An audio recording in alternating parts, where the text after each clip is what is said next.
हेमा मालिनी जी हैं, तो मतलब बॉलीवुड की अभिनेत्री रही हैं पहले, अभी सांसद है ना वर्तमान में। हमारे प्रभु के meditation through movies, some authors, some puja part, more stronger.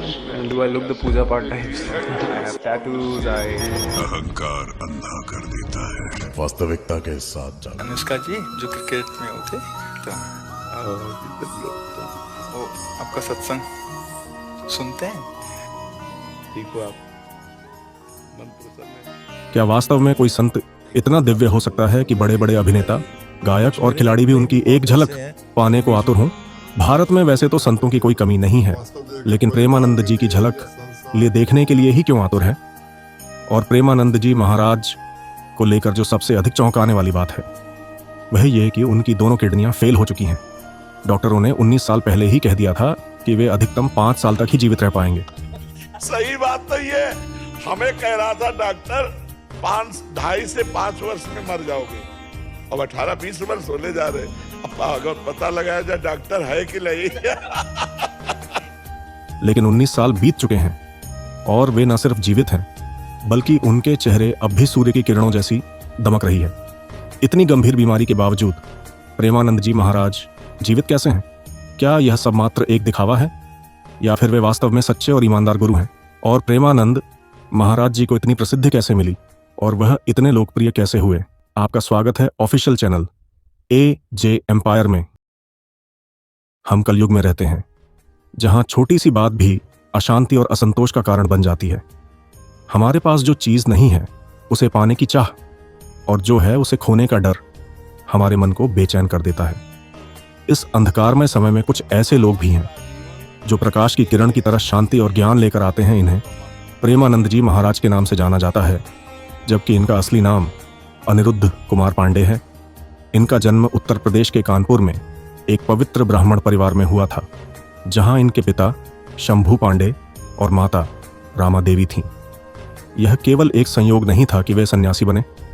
उनके परिवार में पहले भी संतों की परंपरा रही है। उनके दादाजी भी एक सन्यासी थे। जब ये 5वीं कक्षा में थे तब उन्हें यह एहसास हुआ कि यहाँ कुछ भी स्थायी नहीं है।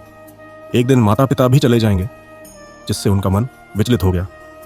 प्रेमानंद जी महाराज ने महसूस किया कि इस संसार में कोई स्थायी साथी नहीं है। हमें ऐसे साथी की जरूरत है जो हमें कभी न छोड़े। उन्होंने निष्कर्ष निकाला कि केवल भगवान ही हर समय हमारे साथ रहते हैं, चाहे सुख हो या दुख। यही सोच उन्हें भगवान की ओर प्रेरित करती है। महाराज जी ने 5वीं कक्षा में ही गीता का पाठ शुरू कर दिया। उनकी वाणी में प्रेम रस झलकता है, जिससे हमें जीवन को भागवत प्रेरित और सार्थक बनाने का ज्ञान मिलता है। जब महाराज जी 9वीं कक्षा में थे तब उन्होंने संन्यास लेने का निर्णय किया और 13 वर्ष की उम्र में रात 3 बजे घर छोड़कर संत का जीवन अपनाया। जब 13 वर्ष की उम्र में उन्होंने घर का त्याग कर दिया और भाग निकले भगवान की खोज में। वाराणसी के घाटों पर जाकर ठहरे और तपस्या शुरू कर दी। जब उनके पिता उन्हें ढूंढते हुए वहां पहुंचे तब उनके पिताजी ने उनको घर वापस ले जाने के लिए बहुत जिद की, लेकिन प्रेमानंद जी ने घर जाने से बिल्कुल इनकार कर दिया। तब उनके पिताजी ने बोला, जो करना है करो, लेकिन यह सुनने में कभी नहीं आना चाहिए कि तुमने कोई गलत आचरण किया है। अगर यह सुनने में आया तो तुम्हें जिंदा नहीं छोड़ेंगे। महाराज जी ने वचन दिया, मुझे केवल भागवत भक्ति से मतलब है, आपको मेरे बारे में कोई गलत समाचार नहीं मिलेगा। इसके बाद उन्होंने अपना आधा जीवन वाराणसी के घाटों पर घोर तपस्या और कठिनाइयों में बिताया। अपने प्रारंभिक सन्यासी जीवन में वे कई दिनों तक भूखे रहते थे। महाराज जी गंगा में दिन में 3 बार स्नान करते और तुलसी घाट पर पूजा अर्चना करते। भोजन प्राप्त करने के लिए वे प्रतिदिन 10 से 15 मिनट एक स्थान पर बैठते। अगर कोई भोजन देता तो स्वीकार कर लेते, अन्यथा सिर्फ गंगा जल पीकर रह जाते। शरीर पर बस एक साधारण वस्त्र होता था। फिर भी वे कहते थे, भगवान की कृपा से आज तक मुझे कभी सर्दी बुखार नहीं हुआ। उस समय वे भगवान भोलेनाथ के भक्त थे, लेकिन बाद में उन्होंने राधा रानी को ही अपना सर्वस्व मान लिया। लेकिन उनका राधा रानी का भक्त बनने का सफर भी बेहद दिलचस्प है। महाराज जी की असली कठिन परीक्षा तब आई जब यह पता चला कि उनकी दोनों किडनियां खराब हो चुकी हैं। जहां वे रह रहे थे वहां से निकाल दिया गया। फिर संयोगवश एक बार महाराज जी वाराणसी में एक संत से मिले। उस संत ने उन्हें श्री हनुमान जी के एक धार्मिक आयोजन की जानकारी दी। काशी में एक रासलीला हो रही है, क्या आप देखना चाहेंगे? महाराज जी ने पहले मना कर दिया, लेकिन जब संत ने दबाव डाला तो उन्होंने सोचा, अगर भगवान की इच्छा होगी तो मैं जाऊंगा। जब वे रासलीला कार्यक्रम देखने गए तो उसके मुंह में पूरी तरह बंध गए। अब रोज इसे देखने की इच्छा होने लगी। जब उन्होंने संत से पूछा कि क्या यह रासलीला मुझे रोज देखने को मिल सकती है, तो संत ने बताया कि वृंदावन में यह प्रतिदिन होती है। महाराज जी लीला मंडली के संचालक के पास पहुंचे और साष्टांग दंडवत कर उनसे विनती की, स्वामी जी, मैं एक साधु हूं, मेरे पास धन नहीं है, लेकिन मैं आपकी सेवा कर सकता हूं, कृपया मुझे अपने साथ रख लीजिए। संचालक महोदय ने कहा, बाबा, यह संभव नहीं है। तब महाराज जी बोले, स्वामी जी, मुझे बस रासलीला देखनी है और कुछ नहीं। संचालक ने मुस्कुराते हुए कहा, बाबा, एक बार वृंदावन आ जाओ, बिहारी जी तुम्हें छोड़ेंगे नहीं। महाराज जी कहते हैं, इस एक वाक्य ने मेरा जीवन बदल दिया। मैंने इसे गुरु मंत्र मान लिया और मन में केवल एक लगन बैठ गई, मुझे वृंदावन जाना है। जीवन और मृत्यु के बीच झूलते हुए वे वाराणसी से वृंदावन जाने के लिए व्याकुल हो उठे। इसके बाद तुलसी घाट पे बैठे हुए थे। आज भी बहुत विशाल पीपल का वृक्ष है, वहां जाके कुछ देर आसन में बैठते थे। प्रातः कालीन बैठे हुए थे, एकदम स्फुरणा हुई, कैसा होगा वृंदावन। पहली बार हमें याद है, संन्यास में जब थे तो पहली बार स्फुरण। एक दिन तुलसी घाट पर एक बरगद के पेड़ के नीचे ध्यान करते समय उनके मन में वृंदावन जाने की तीव्र इच्छा जगी। रासलीला देखने से पहले प्रेमनंद जी महाराज ने वृंदावन का कभी नाम भी नहीं सुना था, मगर रासलीला से इतनी गहरी प्रेरणा मिली थी कि अब वहां गए बिना रहना असंभव लगने लगा। अंततः एक संत युगल किशोर जी ने उन्हें मथुरा जाने की व्यवस्था कर दी। मथुरा जाते हुए रास्ते में कुछ यात्रियों ने प्रेमानंद महाराज जी के विचार सुने और विचारों से इतने प्रभावशाली हुए कि उनको कुछ पैसे देने के लिए भी कोशिश करें, लेकिन उन्होंने अस्वीकार कर दिया। वे बोले, मैं धन का नहीं, केवल भगवान के प्रेम का भूखा हूं। मथुरा पहुंचने पर वे राधेश्याम गेस्ट हाउस के बाहर इंतजार करते रहे, लेकिन उन्हें अंदर नहीं बुलाया गया। ठंड में कांपते हुए वे बैठे थे कि तभी एक सज्जन आए और बोले, बाबा, इतनी रात यहां क्यों बैठे हो?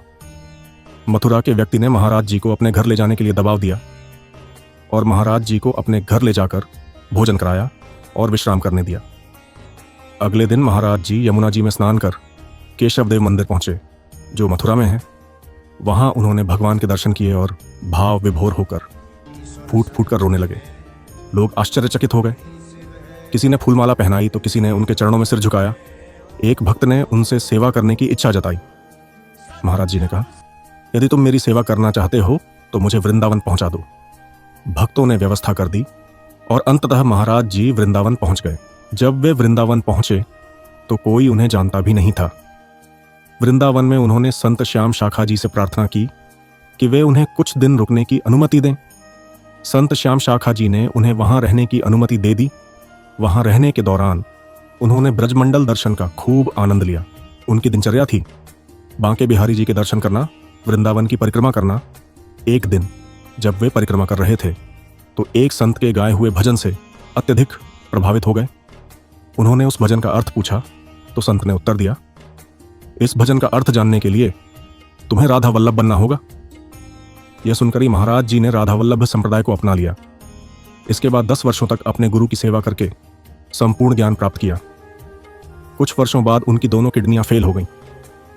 महाराज जी कहते हैं, हमें डॉक्टर ने जब पहली बार चेक किया सर, तो उन्होंने देख के कहा कि बाबा तुम्हारी दोनों किडनी खराब है। और ऐसी हालत हमारी थी बच्चा कि 1 रुपया पास नहीं, एक व्यक्ति पानी देने वाला नहीं, अगर हम मांगने जाएं तो रोटी मिले नहीं तो एक छोटी सी कुटिया दी गई। डॉक्टरों ने बताया कि मेरी दोनों किडनियां खराब हो चुकी हैं और मेरे पास अधिकतम 5 साल का ही समय है।